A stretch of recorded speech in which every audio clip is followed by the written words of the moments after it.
Hello everyone, জ্ঞানজ্যোতি coaching সেন্টারের পক্ষ থেকে তোমাদের সকলকে জানাই স্বাগত। আমি অসীম দাস আবার চলে এসেছি তোমাদের সোশ্যোলজির ক্লাস নিয়ে। তো দেখো, আজকে আমি তোমাদের যেটা পড়াবো সেটা হচ্ছে এই যে আমরা পঞ্চায়েত ব্যবস্থা নিয়ে পড়াশোনা করছিলাম, তার মধ্যে হচ্ছে সব থেকে যে তিনটা স্তর, এর আগে আমি তোমাদের বলেছিলাম পঞ্চায়েত যে সিস্টেমটা আছে সেটা আমাদের ওয়েস্ট বেঙ্গলে তিনটা স্তর আছে।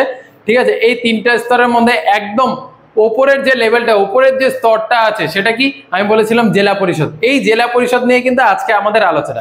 ঠিক আছে, তো দেখো, ত্রিস্তরীয় পঞ্চায়েত ব্যবস্থার সব থেকে উপরে যে বাস করে সেটাই হচ্ছে আমাদের জেলা পরিষদ। জেলা পরিষদের পরে কি আসে? পঞ্চায়েত সমিতি, এবং তারপরে আসে গ্রাম পঞ্চায়েত। ঠিক আছে, তো দেখো, এই যে জেলা পরিষদ, এই জেলা পরিষদের সদস্য কারা হয়? এই জেলা পরিষদের প্রথম সদস্য তারা হয় যারা হচ্ছে এই জেলা পরিষদে নির্বাচিত হয়ে আসে মানুষের ভোটের মাধ্যমে বা জনগণের ভোটের মাধ্যমে কি হয়, নির্বাচিত হয়ে যারা আসে তারা হচ্ছে এই জেলা পরিষদের সদস্য হয়। এবং তারপরে কি পঞ্চায়েত সমিতির যারা আছে তারা এই জেলা পরিষদের কি সদস্য হয়ে থাকে। এবং এই জেলা পরিষদটা যে জেলায় অবস্থিত, ঠিক আছে, সেই জেলার যে বিধানসভার যে সদস্য আছে, ঠিক আছে, বা যে বিধায়ক আছে তিনি কিন্তু এই জেলা পরিষদের সদস্যের মর্যাদা পেয়ে থাকে।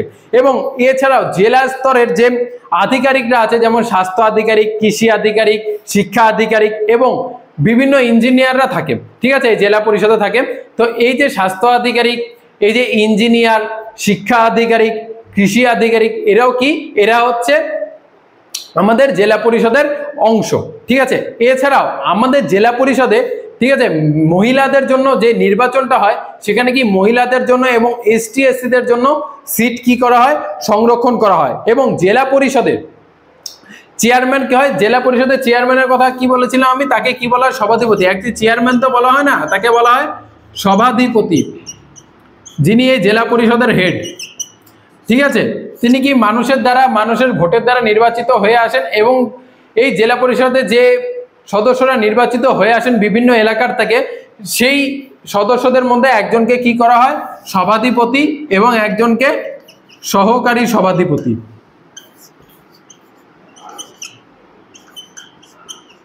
সহকারী সভাধিপতি মানে সভাধিপতির অবর্তমানে তিনি সভাধিপতির রোলটা প্লে করে থাকেন।